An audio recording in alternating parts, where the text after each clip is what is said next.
मारुती भापकर,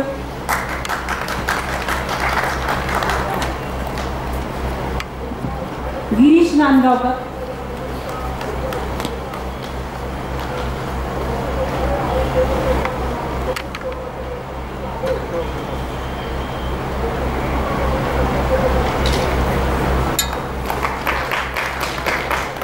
लातूर शहरातील उपस्थित बंधू भगिनी आणि देशाच्या आणि महाराष्ट्रातल्या वेगवेगळ्या भागातून या जलहल यात्रेकरता जे लोक आलेले आहेत त्यांचं सगळ्यांचं मी स्वराज अभियान महाराष्ट्राच्या वतीनं स्वागत करते. संदीपान बडगिरेजी त्यांना मी विनंती करते की कृपया त्यांनी येऊन स्टेजवरती बसावं.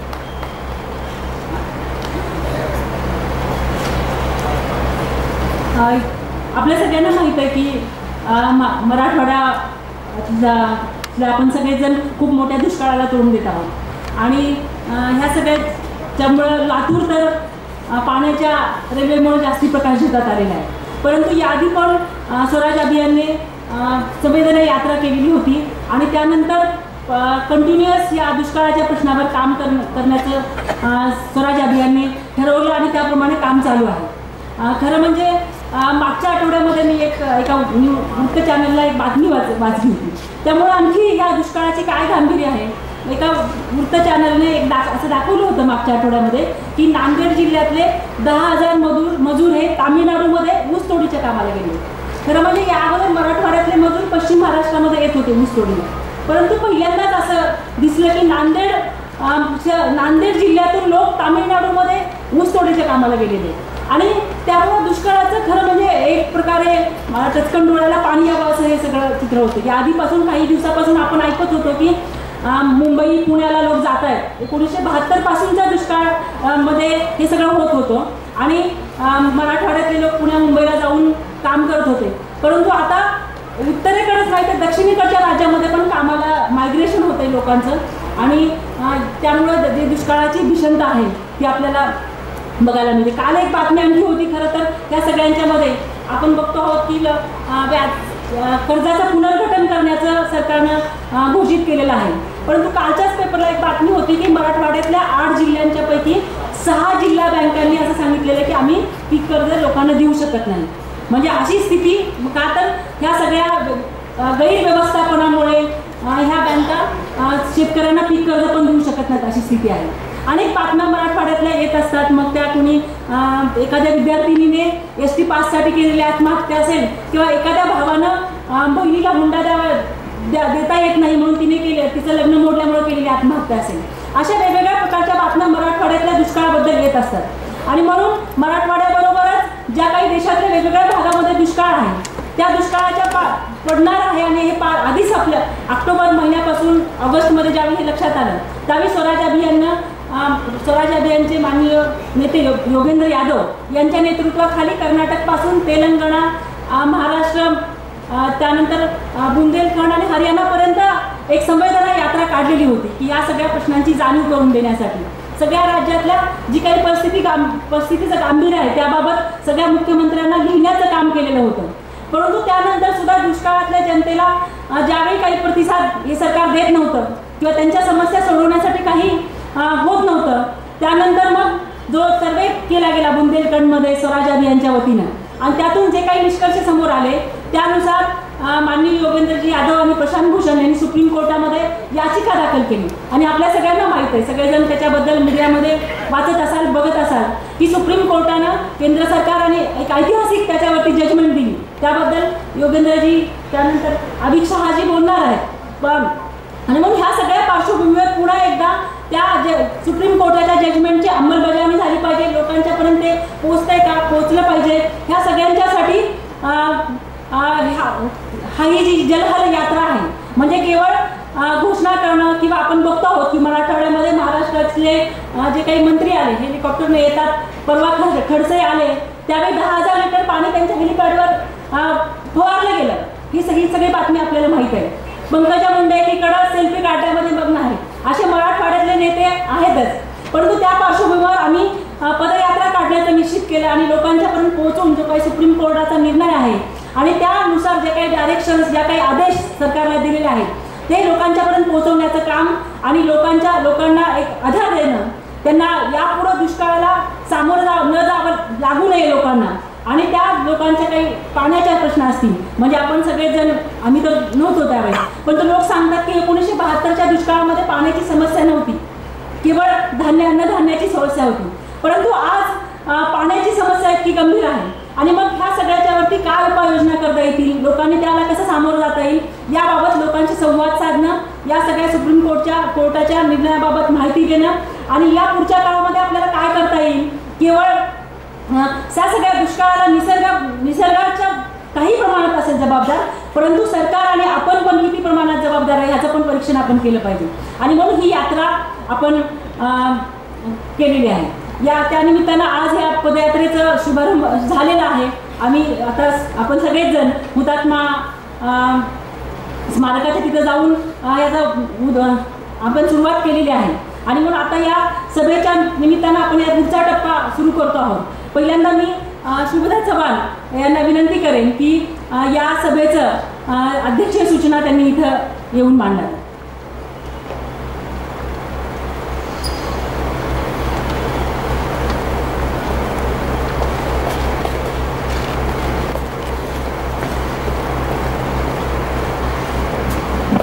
माझी अशी सूचना आहे की या सभेचं अध्यक्षपद आपले साथी सुभाषजी लोमटे यांनी स्वीकारावं.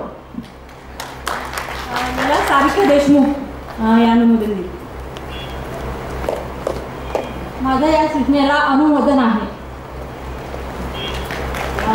इथं स्वराज अभियानचे देशातले आणि महाराष्ट्रातले वेगवेगळे नेते उपस्थित आहेत, त्यांचं मी स्वागत करते.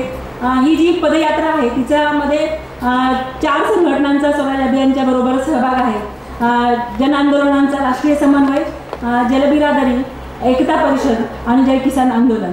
तर या प्रसाद बागवे NAPMचे इथे उपस्थित आहेत, त्यांचं मी स्वागत करते. जलबिरादरीचे विनायकराव पाटील आहेत, त्यांचं मी स्वागत करते. स्वराज अभियानच्या राष्ट्रीय कार्यकारिणीचे ललित बाबरजी आहेत, मारुती भापकर जे आहेत, गिरीश नांदगावकर आहेत, अण्णासाहेब खंदारे आहेत, त्यानंतर अशोक मोठे जे आहेत, कॅप्टन दास आहेत, अर्थतज्ञ मराठवाड्यातले आपले HM देसरडा जे आहेत, त्यानंतर ह्या सगळ्या आयोजनामध्ये ज्यांनी मदत केली आहे से वैजनाथ कोरे जे आहेत, त्या सगळ्यांचं मी स्वागत करते. गाडवे गुरुजी उस्मानाबादवरून इथं आलेले आहेत, त्यांचं पण मी स्वागत करते. त्याच्यानंतर गोमारे साहेब येणार तिथे, त्यांनी आम्हाला या सगळ्यामध्ये मदत केली आहे. अंधश्रद्धा निर्मूलन समितीचे माधवराव बावगे इथे आलेले आहेत, त्यांचं मी स्वागत करते. त्यानंतर ॲडव्होकेट शारदाजी जे स्वराज अभियानचे ट्रेझरर आहेत, त्यानंतर मोहम्मद आदिल साहेब हैदराबादवरून इथं आलेले स्वराज अभियानचे नेते, त्यांचं मी इथं स्वागत करते. आणि या कार्यक्रमाच्या वास्तविक संदीपान बडगिरे यांनी करावं अशी मी त्यांना विनंती करते.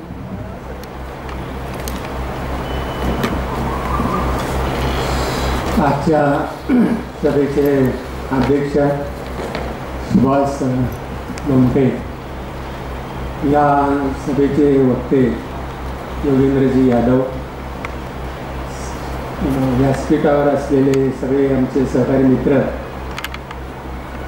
या सभेला उपस्थित असलेले लातूरचे सर्व बंधू भगिनी, या पदयात्रेमध्ये 5 दिवस आणि पुढचे 5 दिवस सहभागी होणारे सर्व पदयात्री आणि इतर बंधू भगिनी, गेल्या 3 वर्षापासून लातूर जिल्हा आणि मराठवाड्यामध्ये विशेषतः तीव्र दुष्काळाची परिस्थिती आहे. 3 वर्षापैकी चालू जे वर्ष आहे ते अतितीव्र दुष्काळाचं आहे. त्याचं वर्णन करायची गरज नाही, आपल्याला त्याची सगळी माहिती आहे. एवढी तीव्र दुष्काळाची अतितीव्र दुष्काळाची परिस्थिती असूनही गेल्या वर्षी ज्या दुष्काळाच्या उपाययोजना थोड्याफार चालू होत्या तेवढ्याच उपाययोजना किंवा त्यापेक्षाही कमी उपाययोजना यावर्षी चालू आहे. ती पाण्याच्या संदर्भातली असेल, ती जनावरांच्या चाऱ्याच्या संबंधातली असेल किंवा धान्य देण्याच्या संबंधातली असेल, रेशन, किंवा जे नुकसान झालेलं आहे शेतकऱ्यांचं, त्या नुकसान भरपाईच्या संदर्भातली सुद्धा तीच परिस्थिती आहे. गेल्या वर्षभरामध्ये आत्ताच उल्लेख केल्याप्रमाणे गेल्या ऑक्टोबरमध्ये स्वराज अभियानच्या वतीनं एक संवेदना यात्रा काढण्यात आली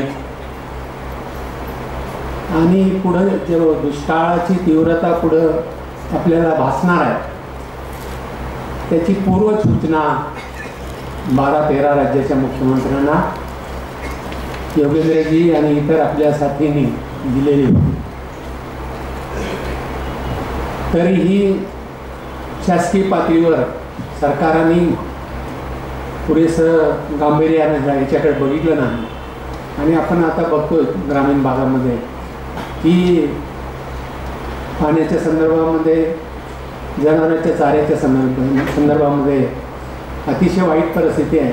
आज आम्ही कलेक्टरना भेटलो तर लातूर जिल्ह्यामध्ये फक्त 6 चारा छावण्या आहेत आणि सर्व गावांमध्ये जनावरांना चाऱ्याची गरज आहे. हे आपल्या सगळ्यांना माहीत आहे. जे लातूर जिल्ह्यातले, ग्रामीण भागातले किंवा शहरातले आपले मित्र आहेत किंवा लोक आहेत, एवढी तीव्र चाऱ्याची गरज असताना फक्त 6 चारा छावण्या आहेत असं कलेक्टरने सांगितलं. तेव्हा किती अनास्था शासकीय पातळीवर दुष्काळाच्या संबंधामध्ये आहे हे आपल्याला लक्षात येते. रोजगार हमीच्या संबंधामध्ये, कामाच्या संदर्भामध्ये अतिशय कमी ठिकाणी कामं चालू आहेत. शेतकऱ्याच्या मदतीच्या संदर्भामध्ये 2 हंगाम रब्बीचा आणि खरीपाचा गेलेला आहे, पूर्ण गेलेला आहे. लातूर जिल्ह्यात तर दोन्हीही सीझनमध्ये पेरण्या झालेल्या नाही आणि जिथं झाली पेरणी रब्बीमध्ये तिथं अत्यल्प उत्पादन आलेलं आहे. म्हणजे 10% सुद्धा उत्पादन हरभऱ्याचं आणि ज्वारीचं आलेलं नाही. इतकी हलाखीची परिस्थिती असून सुद्धा हेक्टरी 6,000 रुपये फक्त शासनातर्फे नुकसान भरपाई मिळालेली आहे. आपलं असं म्हणणं आहे की कमीत कमी हेक्टरी 25,000 रुपये सरकारने द्यायला पाहिजे. अनेकदा आपण निवेदन देऊन आणि निदर्शनं करून सुद्धा हे सरकारच्या समोर मांडलेलं आहे, तरीही 6,000च्या पुढं सरकार गेलेलं नाही. पाण्याच्या संदर्भात तर आपल्याला सगळ्याला माहीत आहे की लातूर सहित सगळी गावं, म्हणजे लातूरचं आपल्याकडं मीडियामध्ये येते म्हणून माहीत आहे, पण आज सगळ्या गावामध्ये म्हणजे लातूरला टँकरने तरी पाणी चालू आहे. जे काय चालू आहे ते पुरेसं नाही. म्हणजे रेल्वेनं पाणी येऊन सुद्धा 8 ते 10 दिवसाला 200 लिटरचा बॅरल फक्त एका कुटुंबाला भरून मिळतो. म्हणजे 8 ते 10 दिवस त्या 200 लिटरवर भागवायचं असं सरकार सांगते. म्हणजे रेल्वेनं पाणी येऊन सुद्धा आधी तर 15 दिवसाला 20 दिवसालाच पाणी मिळायचं 200 लिटर. ही लातूरची परिस्थिती आहे. ग्रामीण भागामध्ये तर 200 लिटर सुद्धा 10-15 दिवसाला मिळत नाही. हे आपल्या सगळ्यांना तो पाण्याची परिस्थिती आहे. तेव्हा ही परिस्थिती लक्षात घेऊन बुंदेलखंडच्या संबंधामध्ये योगेंद्रजी आपल्याला सांगतील ही सगळी परिस्थिती लक्षात घेऊन असं आपल्याला जाणवलं की हे जे काही चाललेलं आहे शासकीय पातळीवर ते प्रश्न सामूहिकरित्या समाजासमोर आणि सरकारसमोर आणि देशासमोर मांडण्याची गरज आहे.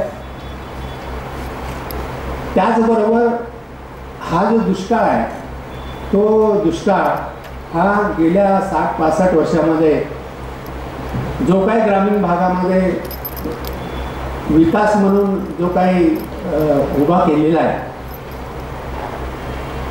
आणि विकासाच्या नावानं जो काही निधी खर्च झाला पाण्याच्यावर असेल, शेतीवर असेल,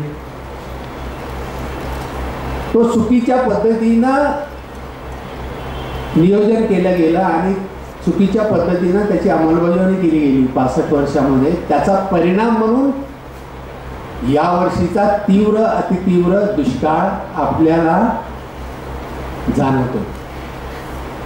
तेव्हा ह्याच्यावर हे जर मूलभूत कारणं आपण शोधले नाहीत आणि त्याच्यातून आपण मूलभूत स्वरूपाच्या उपाययोजना केल्या नाहीत तर इथून पुढे दरवर्षी दुष्काळ येत आहे.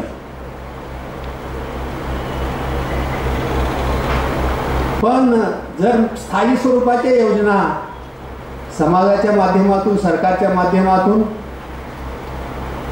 योजना आखल्या गेल्या, पाण्याच्या संदर्भात असेल शेतीच्या संदर्भात असेल, त्या आखल्या गेल्या तर 300-400 मिलीमीटर पाऊस पडून सुद्धा दुष्काळ जाणवणारच नाही. हे हिवरे बाजारसारख्या गावांनी सिद्ध केलेलं आहे.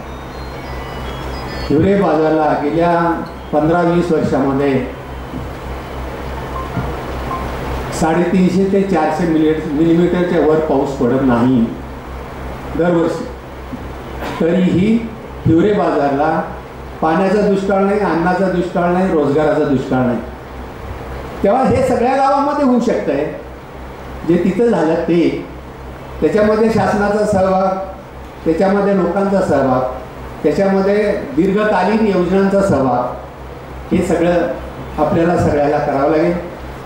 तेव्हा हे सगळं कसं करायचं आणि लोकांना कसं त्याच्यात तयार करायचं म्हणून ही पदयात्रा आपण आयोजित केलेली आहे. ह्या पदयात्रेमध्ये जे पदयात्रे असतील ते खूप शिकणार आहेत. हे शिक्षणाची पदयात्रा आहे.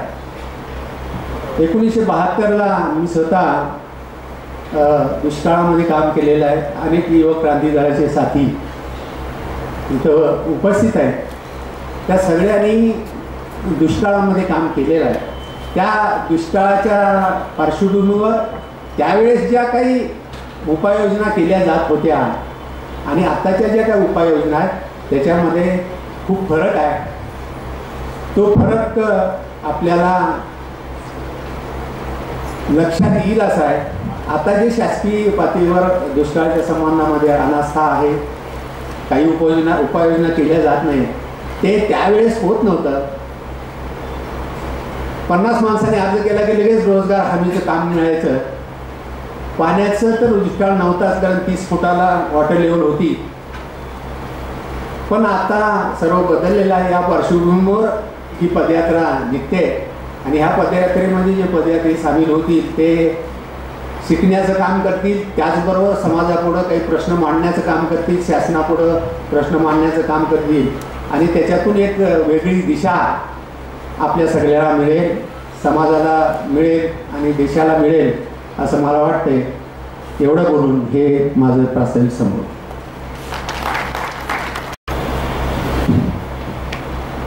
धन्यवाद सविताजी. मराठवाड्याच्या बंधू भगिनींना माझा नमस्कार. आजच्या सभेचा विषय आहे दुष्काळ, त्याची कारणे, त्याच्यापासून मदतीची अधिकार जे आपल्याला आहेत सरकारतर्फे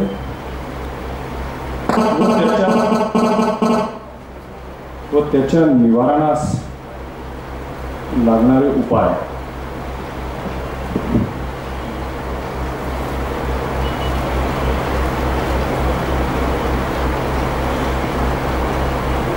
आपल्या सभेचं आणि ह्या कार्यक्रमाचा प्रसंग उद्भवला आहे सर्वोच्च न्यायालयाच्या स्वराज अभियान बनाम union of India and others ह्या जनहित याचिकेतनं आलेला 13 मे तारखेचा निर्णयावरती आणि त्याच्यामध्ये काय काय कोर्टाने आदेश दिलेले आहेत योगेंद्र यादव विस्तृत प्रकाराने बोलणार आहेत, म्हणून मी त्याचा जास्त उल्लेख करणार नाही, पण 2 छोट्या टिप्पण्या करू इच्छितो आहे. मी कोर्टाने निर्णय दिलेला आहे आणि खूप मोठा निर्णय दिलेला आहे. निर्णय एवढा मोठा आहे की जर त्याची प्रामाणिकपणे अंमलबजावणी झाली तर बहुतेक 1 की 2 लाख कोटी रुपयाची निधी जी सरकारच्या प्लॅनिंगमध्ये आहेत त्यांना लोकांच्या बेनिफिट स्कीम्समध्ये आणावी लागेल. निर्णय एवढा मोठा आहे की 14 तारखेच्या बातम्यापत्रामध्ये निर्णयाची बातमी कुठेतरी लहान लागली असेल, पण मोठी बातमी होती की आपल्या माननीय वित्तमंत्री अरुण जेटलीजींना निर्णयाची मिरची लागली आणि त्यांनी टीका अशी केली की काय आता सर्वोच्च न्यायालयच बजेट पण बनवणार का. पण एवढा मोठा निर्णय अंमलात कसं आणायचं. आपल्या देशामध्ये प्रथा आहे की कायदे खूप बनून जातात, चांगले चांगले बनून जातात, पण कागदावरती राहतात आणि प्रत्यक्षात खूप काही खास घडत नाही. स्वराज अभियाननी पण ज्येष्ठ वकील प्रशांत भूषण ज्यांनी ही याचिका आर्ग्यू केली होती कोर्टासमोर, त्यांनी ही मागणी केली होती की कोर्टाने कोर्ट कमिशनर अपॉइंट करावे जे बघणार की प्रत्यक्षात कोर्टाचे निर्देश अंमलात येतात की नाही. पण मजेची गोष्ट अशी आहे की हिअरिंग मध्ये हेच पुढे आलं की अरे मनरेगाच्या कायद्यामध्येच प्रावधान आहे रोजगार केंद्रीय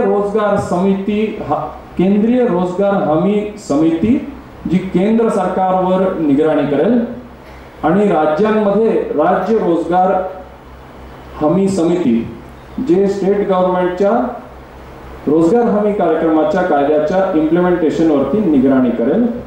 आणि मजेदार गोष्ट अशी आहे की न केंद्र सरकारने ही कमिटी बनवली न कोणत्याही राज्य सरकारने. तर ह्याच्यावरती कोर्टाने निर्देश दिला आहे की ह्या समित्या केंद्र समिती 60 दिवसात, राज्य समित्या 45 दिवसात बनवावे. नाही बनवले तर मग कोर्ट पुढे कार्यवाही करू शकते. पण हे पण एक साधन आहे आणि कोणत्याही निगराणी समिती अथवा हमी समितीवरती आम्ही अवलंबून राहिलो तर तरी हे कागदी घोडेच राहणार आहेत. जोपर्यंत आम्ही मोठ्या प्रकाराने लोकांच्या मध्ये जाऊन ह्या सुप्रीम कोर्टच्या आदेशाचे वाढलेले लाभ काय आहे ते लोकांपर्यंत पोहोचवत नाही तोपर्यंत हे काम होणार नाही आहे. आणि हे मला वाटते बहुतेक हे जी 4 संघटना आम्ही आहोत, स्वराज अभियान, एकता परिषद, जलबिरादरी व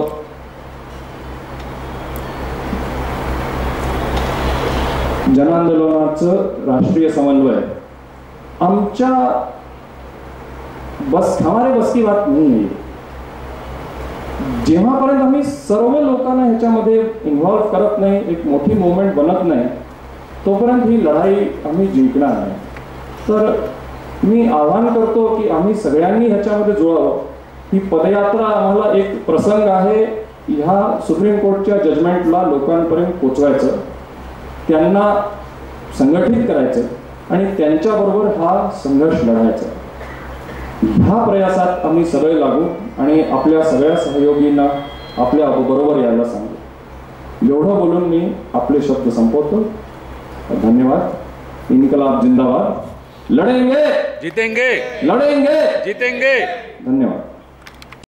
युगपुरुषांना, क्रांतिकारकांना अभिवादन करून आजच्या या सभेचे अध्यक्ष आदरणीय सुभाष लोमटे सर, ज्यांचं प्रमुख मार्गदर्शन होणार आहे, ते या जलहल पदयात्रेचे नेतृत्व करणारे आदरणीय प्राध्यापक योगेंद्र यादव, मंचावरील सर्व मान्यवर, उपस्थित सर्व बंधू भगिनी आणि मातांना, मी या ठिकाणी या पदयात्रेमध्ये सामील होत असताना मी एक शेतकऱ्याचा मुलगा आहे. शहरी भागामध्ये लहानचा मोठा झालो, परंतु शेतकरी आणि माझं रक्ताचं नातं आहे म्हणून शेतकऱ्यांच्या आंदोलनामध्ये मागच्या 20-25 वर्षापासून अनेक मान्यवर नेत्यांच्या नेतृत्वाखाली मी एक कार्यकर्ता म्हणून काम केलेला कार्यकर्ता आहे. मला आवर्जून या ठिकाणी सांगायचं आहे की स्वतंत्र भारताच्या या 60-65 वर्षामध्ये आपल्या राज्यामध्ये वेगवेगळ्या राज्यांमध्ये शेतकऱ्यांची जी काही दुरावस्था झालेली आहे, भीषण अशी अवस्था झालेली आहे. या देशाला शेतीप्रधान देश म्हटलं जातं आणि या शेतीप्रधान देशामध्ये जो या देशाचा मालक आहे, ज्याला आपण बळीराजा संबोधतो, त्याची विदारक अशा प्रकारची स्थिती पाहून आमच्यासारख्या शेतकऱ्यांच्या मुलांचं मन हेलावून जातं. आणि अशा स्थितीमध्ये महाराष्ट्रातली जी काही दुष्काळाची परिस्थिती आहे, हा शेतीप्रधान देश आहे, प्रत्येक राज्यामध्ये शेतकरी आहे, परंतु महाराष्ट्रातल्या शेतकऱ्यांची सर्व राज्यातल्या शेतकऱ्यांपेक्षा अधिकची दुरावस्था आहे, हे आवर्जून या ठिकाणी मला नमूद करावे लागेल. 1947 ते आजपर्यंत जवळपास 3 लाखांपेक्षा अधिक शेतकऱ्यांनी आत्महत्या केल्या, हे अनेक तज्ज्ञ मंडळी सांगत आहेत. 700-800 वर्षे मोगलांचं राज्य देशात होतं, ब्रिटिशांचं 200-250 वर्ष राज्य होतं.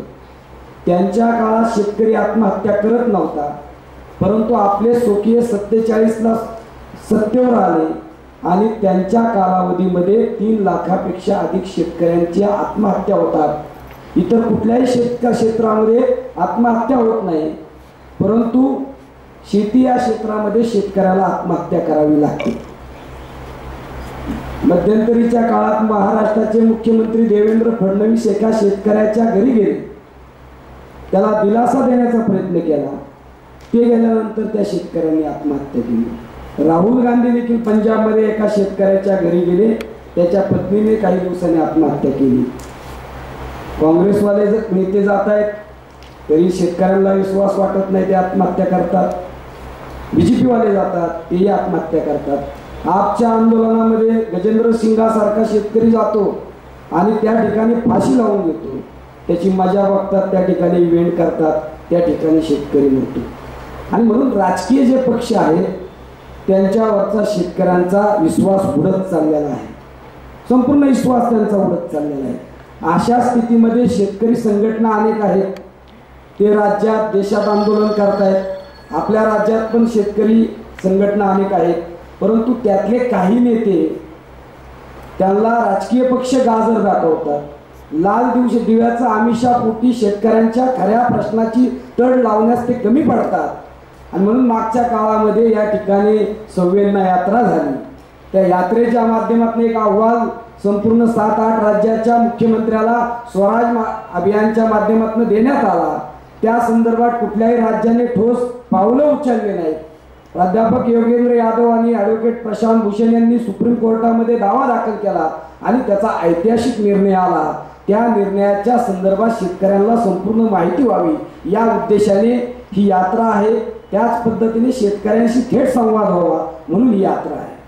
ही यात्रा सुरू होत असताना योगेंद्रजी हमने छत्रपति शिवाजी महाराज, महात्मा गांधी, डॉक्टर बाबा साहेब आम्बेडकर, महात्मा ज्योतिराव फुले, इन महापुरुषों को अभिवादन किया. छत्रपति शिवाजी महाराज के टाइम भी किसान थे. छत्रपति शिवाजी महाराज के टाइम कभी किसानों ने आत्महत्या की नहीं. छत्रपति शिवाजी महाराजांच्या काळात शेतकरी इतका कुठल्याही प्रकारची सोयीसुविधा नसताना महाराज बैलजोडी देत होते, बी बियाणं देत होते, दुष्काळ पडला, पाणी कमी असेल तर शेतसारा माफ करत होते. राजश्री शाहू महाराज तलवारी आणि सर्व हत्यारं वितळून त्या ठिकाणी नांगर बनवा आणि शेतकऱ्यांना द्या अशा प्रकारचा उदार अंतकरणाचा राजा शाहू महाराज या ठिकाणी होऊन गेला. महात्मा ज्योतिराव फुल्यांनी शेतकऱ्यांचा आसूड लिहून त्या ठिकाणी शेतकऱ्यांची वेदना मांडली. भारतरत्न डॉक्टर बाबासाहेब आंबेडकरांनी भाकीत केलं की शेतकऱ्यांच्या हमी भावाचा आणि शेतकऱ्यांचा हिताचा जर विचार केला नाही तर भविष्यात शेतकरी आत्महत्या करतील. बापूंनी सांगितलं, महात्माजींनी सांगितलं, गावाकडे चला. त्यांचा उद्देश साफ होता की गावाकडे शेतकरी आहे, बळीराजा आहे, त्याच्याकडे लक्ष दिलं गेलं पाहिजे. म्हणून अशा स्थितीमध्ये या सगळ्या महापुरुषांचं नाव घेऊन राजकारण करणारे सर्व पक्षाचे लोक या महाराष्ट्रामध्ये आहेत, परंतु शेतकरी मात्र उद्ध्वस्त झालेला आहे. लातूरला रेल्वेची बातमी संपूर्ण भारतात गाजते.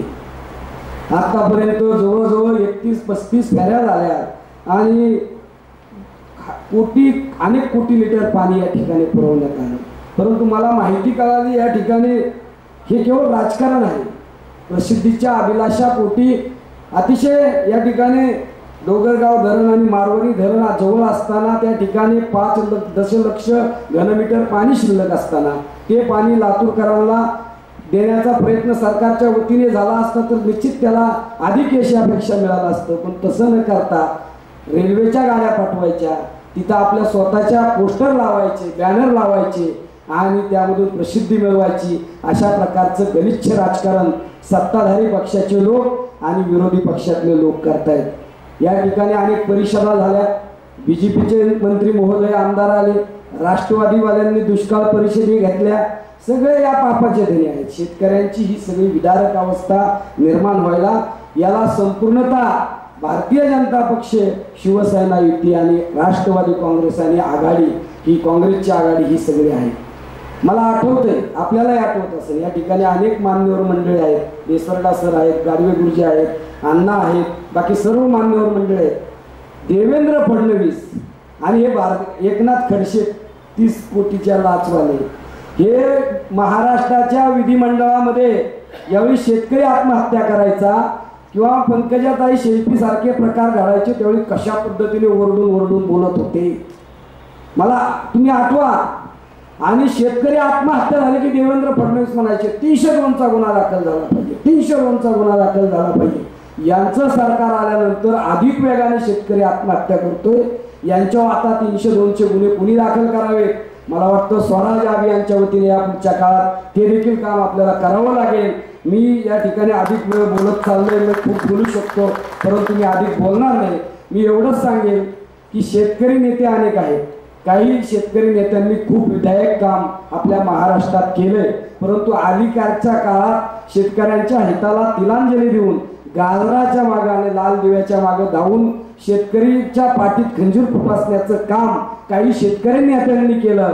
परंतु योगेंद्र यादव आणि ॲडव्होकेट प्रशांत भूषण यांनी 6 महिन्यापूर्वी संवेदना यात्रा काढली, सुप्रीम कोर्टात गेले, सुप्रीम कोर्टाचं ऐतिहासिक जजमेंट आणलं आणि आता पुन्हा पाणी जल या ठिकाणी पदयात्रा ते करतायत. एवढ्या उन्हात ते करतायत. मला वाटतं आपल्याला सगळ्यांना, महाराष्ट्रातल्या सगळ्या शेतकऱ्यांना, सर्व सामाजिक चळवळीतल्या लोकांना म्हणावं लागेल की योगेंद्र यादव आगे बढ़ो, प्रशांत भूषण आगे बढ़ो, हम तुम्हारे साथ हैं. एवढंच सांगून थांबतो. धन्यवाद. जय हिंद, जय महाराष्ट्र. धन्यवाद मारुतीजी. मी आता अभिक शहाजी यांना विनंती करते की त्यांनी आपले विचार व्यक्त करा. साथियों, एक नारा लग जाए, बहुत देर बात हो रहा है. जय महाराष्ट्र. जय महाराष्ट्र. जजमेंट के बाद योगेंद्र जी तो आपको विस्तार से समझाएंगे. ऐतिहासिक है, लेकिन ये इतिहास का रचना का शुरू है, अंत नहीं है. ये रचना करेगा कौन? आपका हमारा MLA, MP. ये तो कभी नहीं करेंगे, तभी ना हम सुप्रीम कोर्ट गए. देखिए, ये जो जजमेंट है ये एक चुनौती है. चुनौती हम लोगों के लिए कि इसको लेके हम आगे कहां तक जा सकते हैं. और हम चुनौती देंगे सरकार को, प्रशासन को कि और कब तक तुम हमें कीड़ा समझ के अपने सब सोच के बाहर रखोगे. सुप्रीम कोर्ट का जजमेंट का पहला लाइन ये है, और वो बाल गंगाधर तिलक का लाइन लेके जज साहब बोलते हैं कि देखिए, चीजों का कमी नहीं है, आपका मनसा कहां है, आप कुछ करना चाहते हैं. जो जजमेंट ये शब्दों से शुरू होता है, वो जजमेंट क्या आपकी सरकार के बारे में, क्या आपका प्रशासन के बारे में बोलता है, ये आप अंदाजा ही लगा सकते हैं. ये जजमेंट हो गई है. इस जजमेंट की समाचार लेके, खबर लेके हम पदयात्रा करेंगे, लेकिन बहुत कम लोगों तक पहुंच पाएंगे. तो इस जजमेंट का फल को आगे बढ़ाने के लिए हमें बहुत कुछ करना होगा. और मुझे तो लगता है चर्चा उस बात की होनी चाहिए। इस सभा में मैं समझता हूं कुछ शहर के लोग हैं, कुछ गांव के लोग हैं। मेरा सुझाव ये रहेगा कि शहर वाले इंजीनियर, डॉक्टर, वकील सब एक एक करके गांव के साथ, तहसील के साथ जोड़िए, उनको दुर्बल महसूस ना होने दीजिए। ये ऑर्डर में सबसे खूबी ये है कि कोर्ट विश्वास ही नहीं करता कि सरकार काम करेगा, ऑर्डर का पालन करेगा। कोर्ट ये बोलता है कि हम अगस्त तक देखेंगे आप क्या कर रहे हैं, ये याचिका खुला है, स्वराज अभियान आप वापस आइए हमारे पास यदि सरकार काम नहीं करती है। तो कितना भरोसा कोर्ट करता है सरकार का, प्रशासन का, ये आप समझ लीजिए। और ये सुप्रीम कोर्ट के पास खबर कौन पहुंचाएगा? हम लोग पहुंचाएंगे। हर गांव से ये निगरानी करके निगरानी समिति बनाएंगे और ये समिति का काम हम शहर वाले जरूर कर सकते हैं। एक गांव, एक तहसील, ये निगरानी का काम बहुत जरूरी है, अहम है, आज का काम है, कल का नहीं। और जो गांव वाले हैं, जो गांव से आए हैं इस सभा में, आपको मैं 2 संदेश देना चाहता हूं। एक, आप अकेले नहीं है। देखिए मैं बंगाल से हूं, कई साथी पंजाब से है, हरियाणा से है, इतने दूर दूर से लोग आज लातूर आके पहुंचे हैं। संवेदना तो है, मानिए मेरा बात, दिल में है। लातूर जैसा और जिलों में ऐसा सूखे में लोगों को पीड़ित होना और सहन नहीं होता है। गांव वाले ये ना समझे कि वो अकेले हैं। और दूसरा, जितना आपका अधिकार है शहर के भाइयों से, बहनों से समझिए और उसका निगरानी रखिए, समिति बनाइए। आखिर में मैं ये बोलना चाहता हूं कि जजमेंट डे यात्रा करेंगे, यात्रा में सबको समाचार दीजिए कि यात्रा में आए, कोई अच्छा काम करने हम निकले हैं, इतिहास रचना कर रहे हैं। हमको मालूम है बहुत लोग मिलकर इतिहास रचना शुरू तो नहीं करते हैं, लेकिन फिर भी हम यदि एकजुट हो और बहुत सारे लोग इकट्ठा हो तो देखिए सरकार को, प्रशासन को धीरे धीरे हिलना होगा।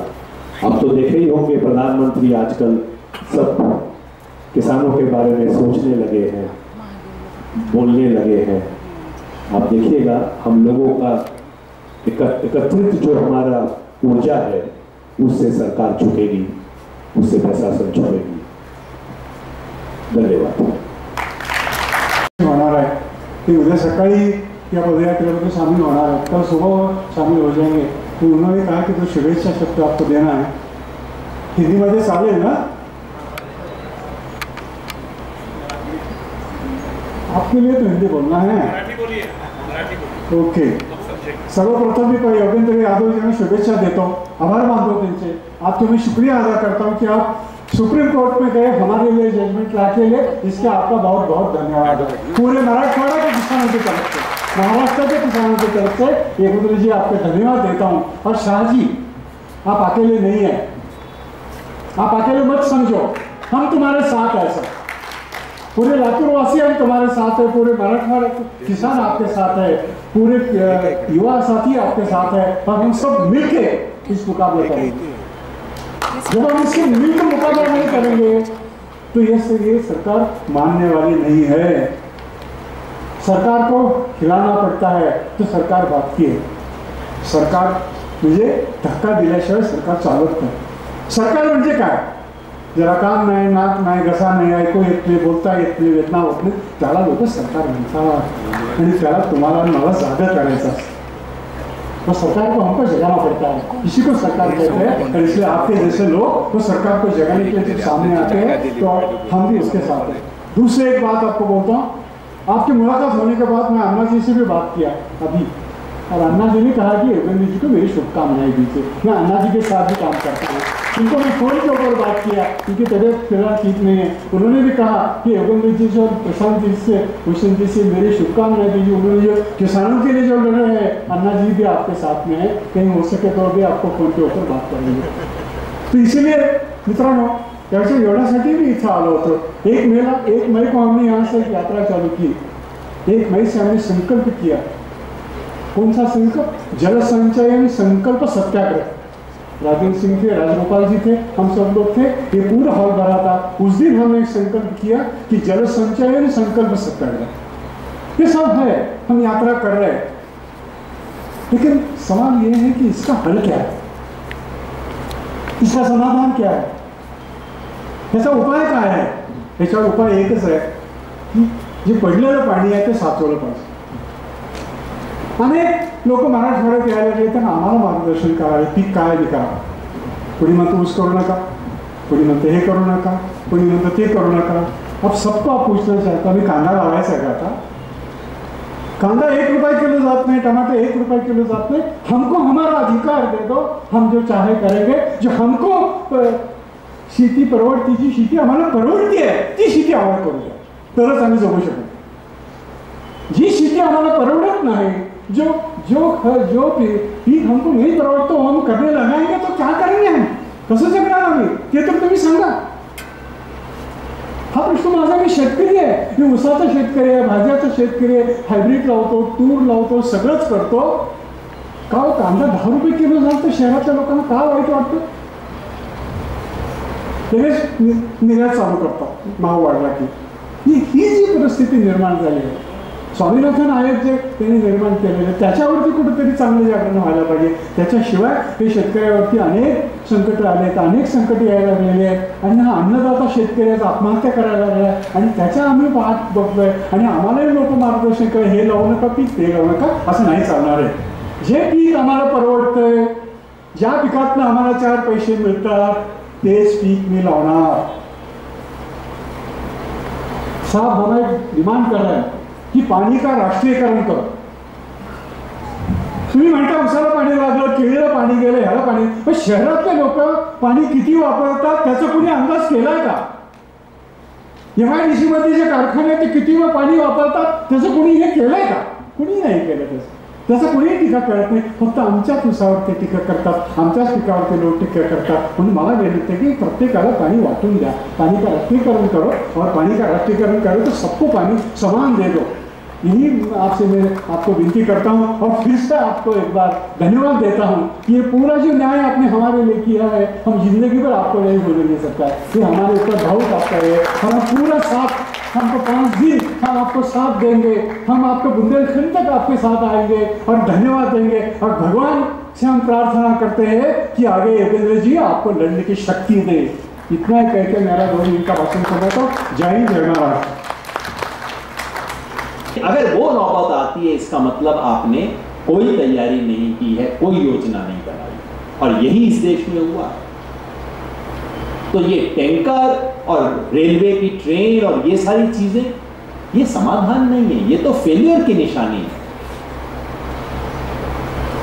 समाधान क्या? पहली चीज, देश में पानी के अपव्यय को रोकने की नीति बननी चाहिए। पानी का अपव्यय, मैंने बताया शहरों में सबसे ज्यादा पानी का अपव्यय होता है, शहरीकरण में अपव्यय होता है। ये जो अश्लीलता की चीजें चलती हैं, गोल्फ कोर्स, स्विमिंग पूल, ये सब, मैं नहीं कहता स्विमिंग पूल ना हो, जरूर हो, बनाइए। जहां पानी है वहां बनाइए भाई, जहां लोग प्यासे मर रहे हैं वहां आप स्विमिंग पूल बना सकते हैं, कैसे हो सकता है? पर भारत की कोई बात नहीं है। भारतीयों को हमेशा, अगर अमेरिका का एग्जाम्पल दिया जाए तो जल्दी समझ जाते हैं बातों को।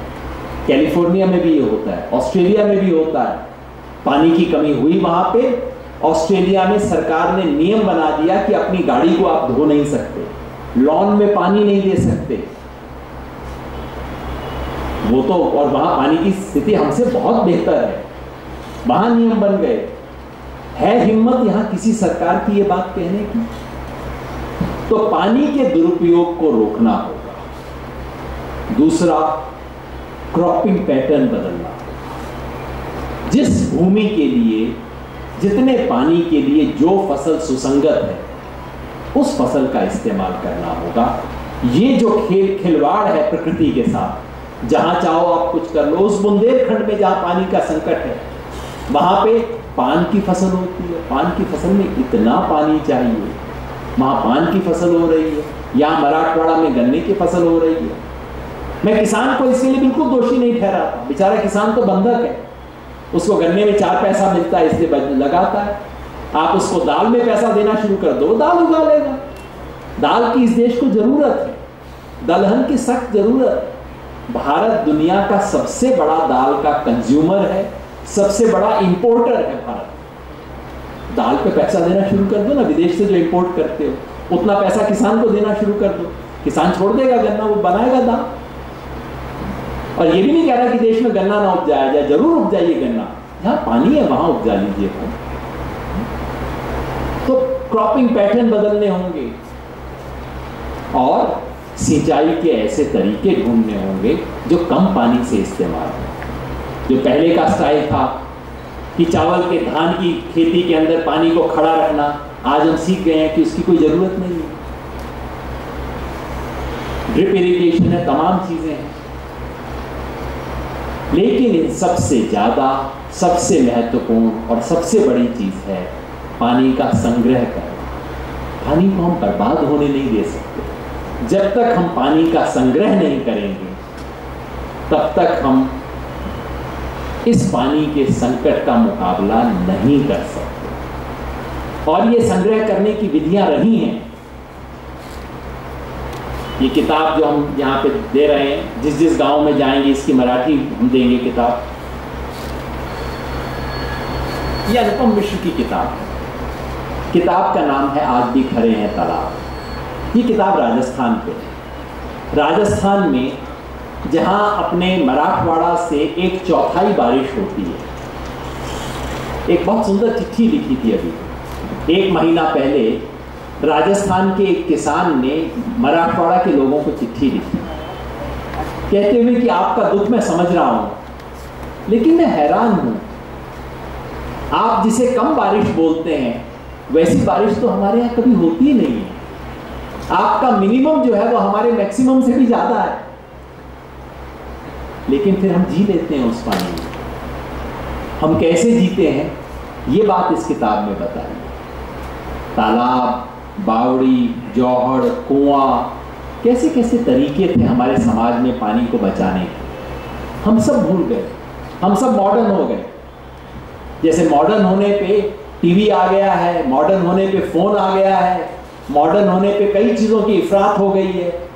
हमें लगा कि शायद मॉडर्न होने पे पानी भी ज्यादा आने लग जाएगा।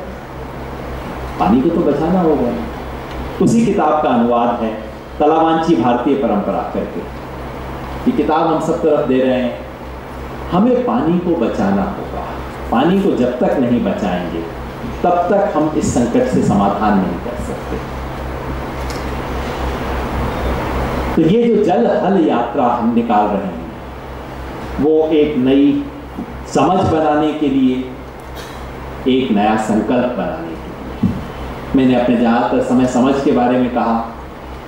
अब अपनी बात को थोड़े में समाप्त करूंगा। अबीदा ने और दूसरे साथियों ने कहा कि सुप्रीम कोर्ट के जजमेंट के बारे में कुछ कहूं। वो इसका एक छोटा सा पक्ष है, मैं 2 मिनट में बोल देता हूं। आपकी रुचि होगी तो जरूर कुछ पढ़िएगा। मैं सोच रहा था कि अबीदा बोलेंगे उसके बारे में, उन्होंने सोचा मैं बोलूंगा। हम सुप्रीम कोर्ट के पास गए एक लिमिटेड राहत की पिटीशन देने। मेरे मन में कोई गलतफहमी नहीं है कि देश के पानी के संकट का समाधान सुप्रीम कोर्ट नहीं कर सकता, वो आपको और मेरे को ही करना है। सरकार भी नहीं कर सकती, लेकिन सरकार की जो ड्यूटी है वो तो करे। जो तात्कालिक राहत पहुंचानी है वो तो सरकार को करनी चाहिए। जो नीतियां बनानी है अपनी ही, उन नीतियों को लागू तो करे। ये लेके हम गए। और इतना मुझे कहना चाहिए कि जहां हमारी पार्लियामेंट और असेंबली, संसद और विधानसभा ने कोई चर्चा नहीं की, इस देश के सुप्रीम कोर्ट ने 4 जनवरी से लेके 13 मई तक, 4 जनवरी को विंटर वेकेशन समाप्त हुई थी सुप्रीम कोर्ट की और 13 मई को समर वेकेशन शुरू हो गई उनकी। इसके बीच में सुप्रीम कोर्ट ने 14 बार इस केस की हियरिंग की। 40 घंटे तक इस केस पे डिस्कशन हुआ सुप्रीम कोर्ट में। एक बार तो प्रशांत भूषण 8-9 घंटे लगातार बोले। कोर्ट ने सुना उनकी बात को और जो काम सरकार को करना चाहिए था वो सुप्रीम कोर्ट ने आदेश दिया, जो चर्चा संसद में होनी चाहिए थी वो सुप्रीम कोर्ट में हुई। उसके चलते एक ऐतिहासिक निर्णय आया। 13 मई को 11 और 13 मई को सुप्रीम कोर्ट ने 4 आदेश दिए हैं। यहाँ कई कानून के ज्ञाता हैं, आप देखेंगे उन आदेशों को। ऐतिहासिक आदेश है। वो आदेश स्पष्ट रूप से कहता है कि सूखे को डिजास्टर में शामिल करना होगा। सूखे पे केंद्र सरकार की जवाबदेही है, राज्य सरकारें भी काम करें, लेकिन अल्टीमेट रेस्पॉन्सिबिलिटी केंद्र सरकार की है। और ये कहता है कि पैसा नहीं है, ये बहाना नहीं लगा सकते आप, सरकार को ये बहाना नामंजूर। सुप्रीम कोर्ट का जजमेंट कई तरह की राहत की घोषणा करता है। सबसे बड़ी राहत खाद्य सुरक्षा के मामले में सुप्रीम कोर्ट ने कहा है कि ये जो आजकल क्लासिफिकेशन बना है, पहले बीपीएल एपीएल होता था, आजकल हो गया है प्रायोरिटी नॉन प्रायोरिटी, कुछ वैसा ही डिस्टिंक्शन है। सुप्रीम कोर्ट ने कहा है कि प्रायोरिटी हो या नॉन प्रायोरिटी हो, सूखाग्रस्त इलाकों में, दुष्काल से ग्रस्त जो भी इलाके हैं, वहां सभी नागरिकों को राशन मिलेगा।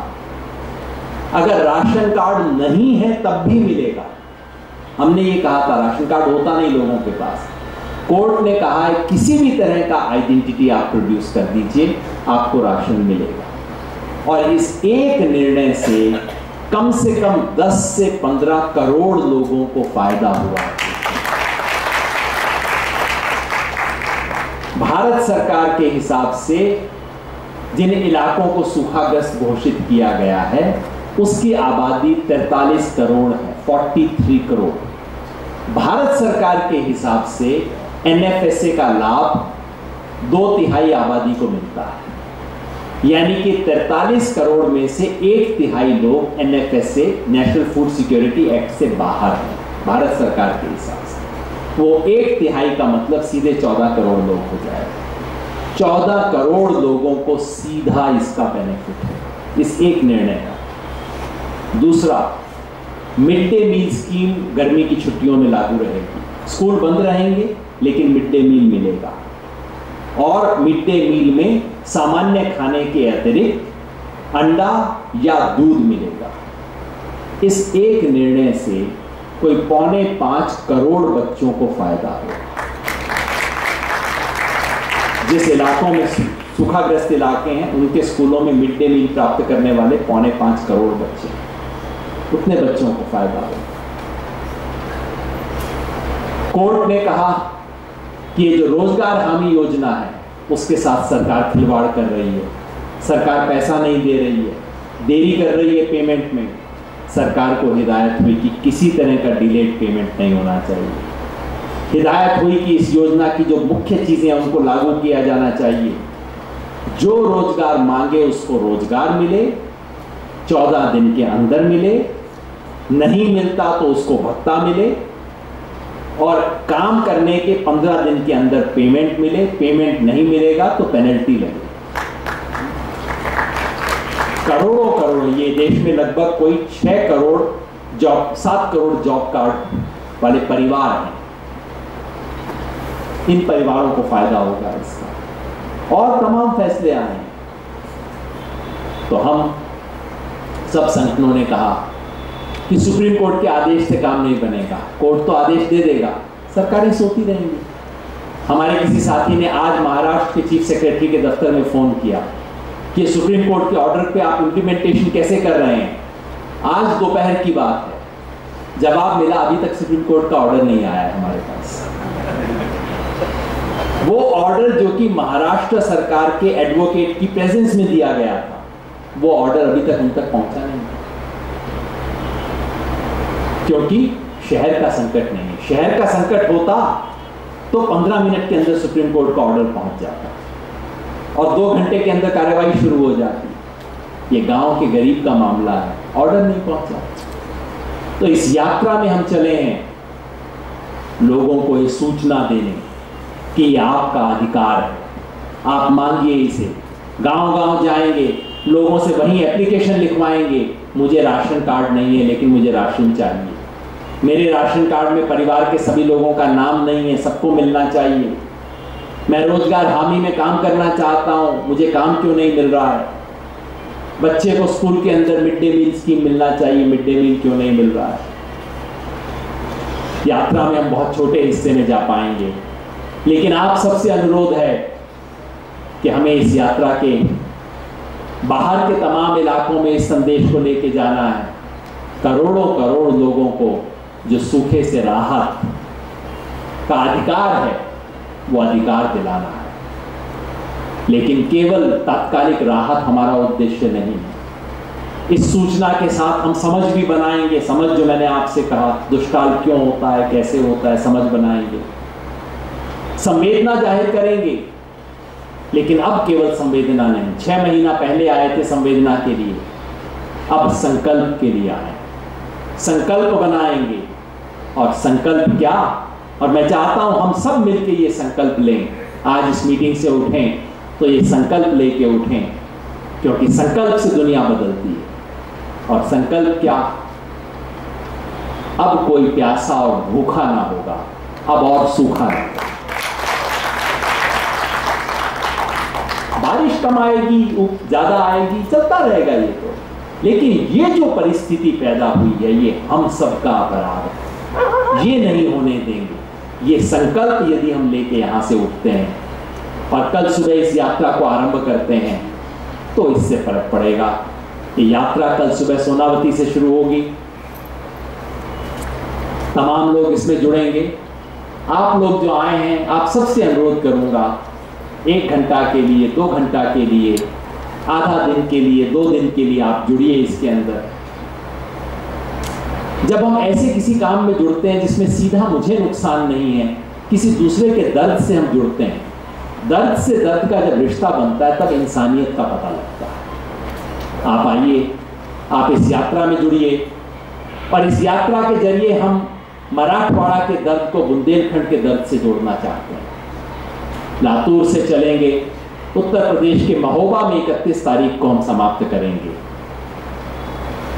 सूचना देंगे, समझ बनाएंगे, संवेदना प्रकट करेंगे, संकल्प लेंगे और संगठन बनाएंगे।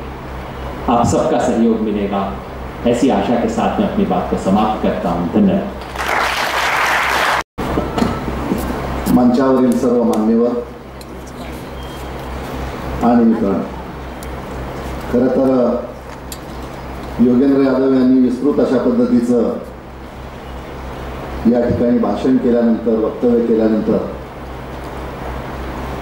या जलहर पदयात्रेच्या बद्दल फारसं काही बोलायची गरज आहे असं मला वाटत नाही, परंतु शेवटी त्यांनी आपल्या सगळ्यांना आव्हान केलंय आणि मला हेही माहिती आहे की या बसलेल्या मंडळींमध्ये अनेक मंडळी आंदोलनामधली मंडळी आहे। 75ला या देशावरती आणीबाणी लादली गेली, त्याचा विरोध करून 18 महिने जेलमध्ये गेलेली मंडळी आहेत या ठिकाणी, लढाऊ मंडळी। मुद्दा हा आहे की हे सगळं होत असताना या देशाची एकंदरीतच राजकीय वाटचाल ज्या झपाट्यानं विपरीत परिस्थितीमध्ये चाललेली आहे, दिशेनं चाललेली आहे, त्याच्यामुळं सुद्धा आजचे प्रश्न निर्माण झालेले। जरूर आमच्या अनेक मंडळींनी या ठिकाणी सांगितलं की शेतकरी रोज आत्महत्या करतो, जो जो उपेक्षित आहे, जो जो असंघटित आहे, आणि तो या देशामध्ये जवळपास 80 ते 85% आहे, त्याची अवस्था अतिशय विदारक आहे। आणि जे थोडेसे सुस्थितीमध्ये आहेत, जे या खालच्या वर्गाच्या बद्दल बोलायचे, त्यांनी बोलायचं बंद केलं। 80% हा जो समाजामधला शिकलेला वर्ग आहे तो खाली पाहायचा, त्याच्याबद्दल व्यक्त व्हायचा, त्याच्याबद्दल लिहायचा, त्याच्याबद्दल बोलायचा. आणीबाणीमध्ये त्याच्यामधलेच अनेक लोक त्याच्याबद्दल बोलत होते, जेलमध्ये गेले. 80 नंतर काय दिसतंय? तो खाली बघणारा शिकलेला वर्ग आता वरती बघतोय. आणि मग इथल्या सरकारानं, कुठलं काय सरकार ते असे ना, त्यांच्यासाठी दर 10 वर्षाला पहिला वेतन आयोग, दुसरा वेतन आयोग, 7वा वेतन आयोग लागू झाला. आणि परवा अशी बातमी आली की सगळ्यात शेवटचा जो कर्मचारी आहे त्याला 24,000 रुपये पगार. कोण शेवटचा? चतुर्थ श्रेणी कर्मचारी. काय काम करतो सगळ्यांना माहिती आहे. त्याचं सुद्धा कुटुंब आताच्या महागाईमध्ये, या महागाईचं त्याला तोंड देता यावं म्हणून 24,000 रुपये केंद्र सरकारनं त्याचा पगार ठरवला. किती टक्के लोक इथे? 7-8% सुद्धा लोक नाहीये. ही आकडेवारी 91ची आहे. ही वाढत गेली आहे, कमी झाली आहे. असंघटित आणि ग्रामीण श्रमिक वाढलाय. त्याच्यासाठी निवडणुकीच्या वेळेस घोषणा केल्या जातात. काय घोषणा केल्या जातात? की शेतकऱ्याला त्याच्या उत्पादनाला जेवढा खर्च येईल त्याचं 1.5 त्याचे भाव आम्ही ठरवू. स्वामीनाथन कमिशनचा ज्या शिफारसी आहेत त्या मान्य करून होत नाहीये. म्हणजे निवडणुकीच्या वेळेस घोषणा करायची आणि त्या संदर्भामध्ये ज्यावेळेस कोर्टामध्ये प्रतिज्ञापत्र देण्याचा प्रयत्न मागितलं जातं त्यावेळेस आम्ही ते करू शकत नाही हे द्यायचं. हे अतिशय उघडपणे सगळं होतंय. आणि अशा पद्धतीनं घडणाऱ्या घटनाच्या वरती व्यक्त होणारा जो शिकलेला समाज आहे तो गप्प बसण्याची भूमिका घेतोय. त्याचं कारण त्याला गप्प बसवलं जात आहे. वेतन आयोग देऊन गप्प बसवलं जात आहे. आणि म्हणून या निमित्ताने मला एवढंच म्हणायचं आहे की ज्याची त्याची लढाई त्यालाच करावी लागेल. असंघटित कामगार असतील, शेतकरी असतील, त्यांना करावीच लागेल. पण ती लढाई करत असताना आमचे मित्र कोण आहेत? आमच्या विरोधामध्ये वागणारे कोण आहेत? आणि म्हणून औरंगाबाद मधलं पिण्याच्या पाण्याचं खासगीकरण असेल त्या ठिकाणी आमचे असंघटित कामगार, आमचा हमाल त्या ठिकाणी मोर्चा काढतोय आणि पाण्याचं खासगीकरण होऊ देणार नाही ते सांगतोय. त्याचबरोबर या दुष्काळामध्ये किंवा या पदयात्रेमध्ये सुद्धा औरंगाबाद मधला हमाल एक त्याचं कर्तव्य म्हणून या ठिकाणी तो येतोय. हे सगळ्यांना करायला पाहिजे. तो काही कुणावरती उपकार करतोय असं मला वाटत नाही. एवढंच नाही, हे मुद्दाम या ठिकाणी सांगायचं याच्यासाठी की रोहित वेमुला त्याची स्वतः आत्महत्या केली हैदराबादमध्ये. त्याच्या आईला 1 लाख रुपये देण्याचं घोषित केलं. त्या रोहित वेमुलाच्या आईनं मी पैसे ते घेणार नाही म्हणून सांगितलं. आणि त्याच्या दुसऱ्या दिवशी आमच्या औरंगाबाद मधल्या असंघटित कामगारांनी हमालाने असं ठरवलं की आमच्या कुवतीप्रमाणे आम्ही मदत करू. आता आज जे सकाळी हमाल आले त्यांनी 12,000 का 12,500 रुपये घेऊन आले. रोहित वेमुलाला, योगेंद्र जी, रोहित वेमुला के माताजी को हम हमारी जो भी ताकत है वो हम मदद करेंगे.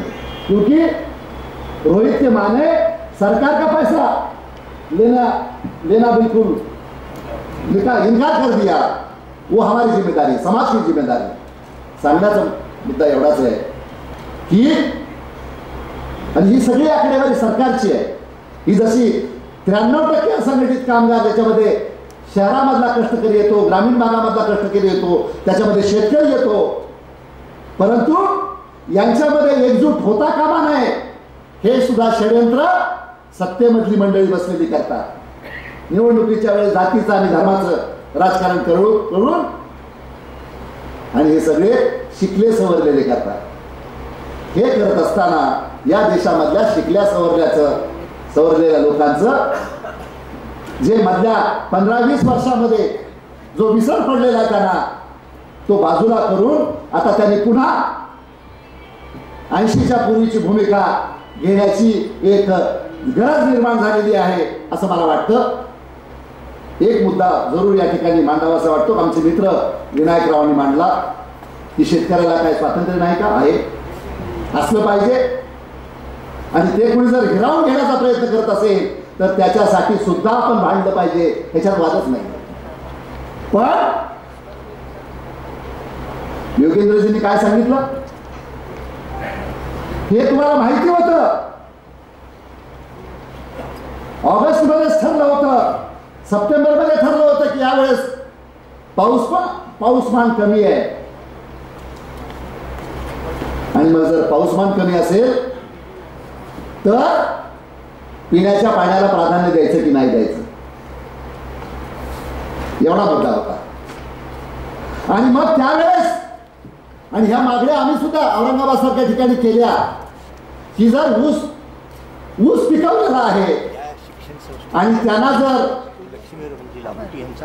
ऊसाला आता पाणी देणं शक्य नसेल तर सरकारने त्यांची नुकसान भरपाई द्यावी.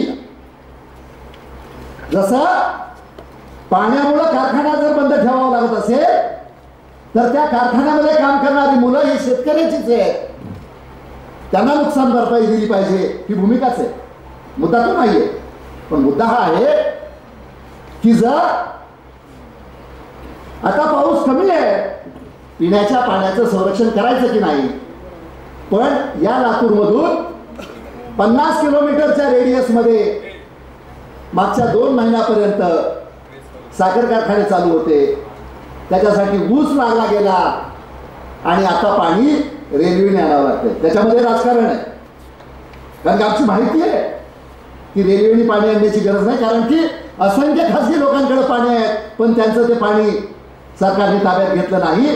तेच पाणी टँकरच्या माध्यमातून लोकांकडून त्याचा धंदा केला जातोय.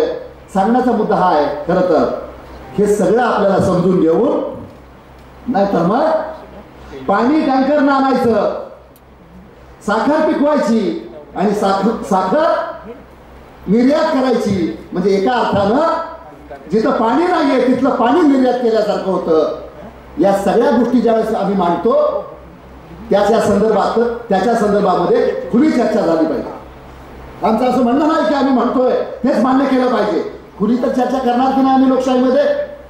आणि मग जे योग्य आहे त्याचा पाठपुरावा आपल्याला सगळ्यांना मिळून आपल्याला केला पाहिजे. कारण की हे संकट किंवा हा प्रश्न पुढाकार स्वराज अभियानने घेतलाय, इतर 4 संघटना बरोबर आल्या आहेत, पण त्यांच्यात फक्त आत्ताच्या ताकदीवरती तो निर्णायकपणे पुढं जाईल असं मला वाटत नाही. आणि म्हणून इथं बसलेला प्रत्येक जण कुठल्या पक्षाचा आहे, कुठल्या संघटनेचा आहे, माझ्या दृष्टीनं गौण आहे. काय किमान इथे जी मंडळी आलेली आहेत त्यांनी जे आव्हान योगेंद्रजीने केलेलं आहे की उद्यापासून सुरू होणारी जी पदयात्रा आहे त्या पदयात्रेमध्ये आपापल्या कुवतीप्रमाणे जसा वेळ मिळेल तसा 2 दिवस 3 दिवस नाही, एक 4 तासभर येऊन एक आपलं जैविक नातं सभ्यताला व्यक्त करण्याचा जी भूमिका आहे ती आपण करणार का, आपल्या मित्रमंडळींना सांगणार का.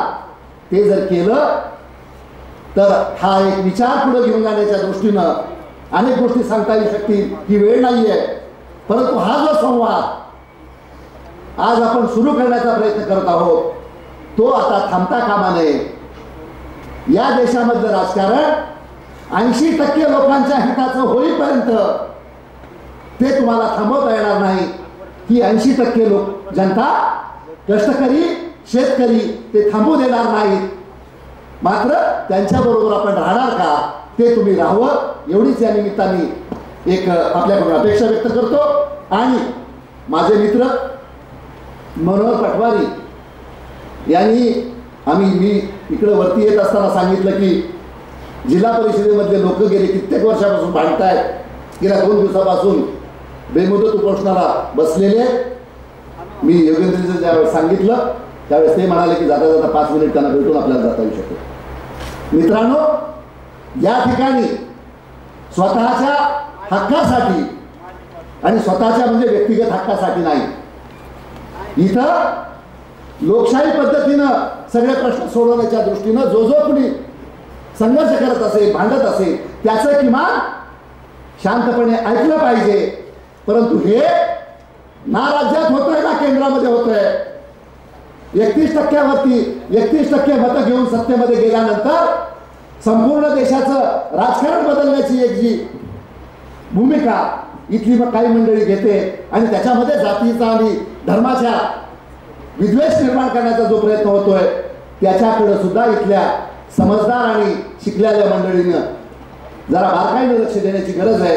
आणि ह्या मुद्द्यावरती किंवा अशा प्रश्नांवरती सुद्धा आपल्याला त्या प्रश्नाला उत्तर देण्याची एक क्षमता, एक ताकद आपल्यामध्ये निर्माण झाली पाहिजे. या निमित्तानं खरं तर योगेंद्रजीचं भाषण झाल्यानंतर मला खरं जास्त बोलण्याची गरज नव्हती, परंतु काही दुसरे मुद्दे ज्याचा या पदयात्रेशी संबंध नसलेला, परंतु डायरेक्ट जरी संबंध नसला तरी सुद्धा हे सगळे प्रश्न हे एकमेकांमध्ये गुंतलेले प्रश्न आहेत.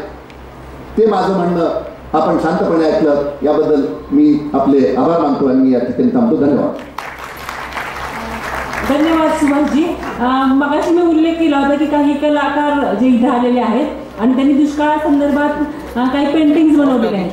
त्या पेंटिंगचं ते प्रकाशन योगेंद्रजींच्या हस्ते करू इच्छितात. मी त्यांना विनंती करेन की त्यांनी कृपया लवकरात लवकर व्यासपीठावर यावं. ग्रीन सोसायटी फोरम आणि ASVSS या संस्थांचे तर्फे ते काम करतात. किसी भी समाज की संवेदना का दर्पण कला होता है.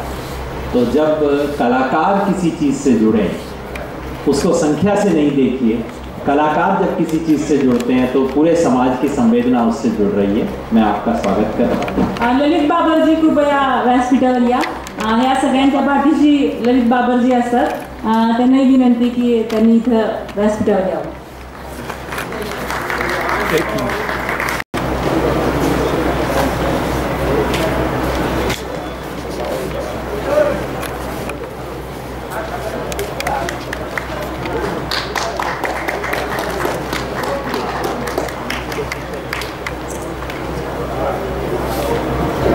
यानंतर महादेव मिरगे आभार प्रदर्शन करतील.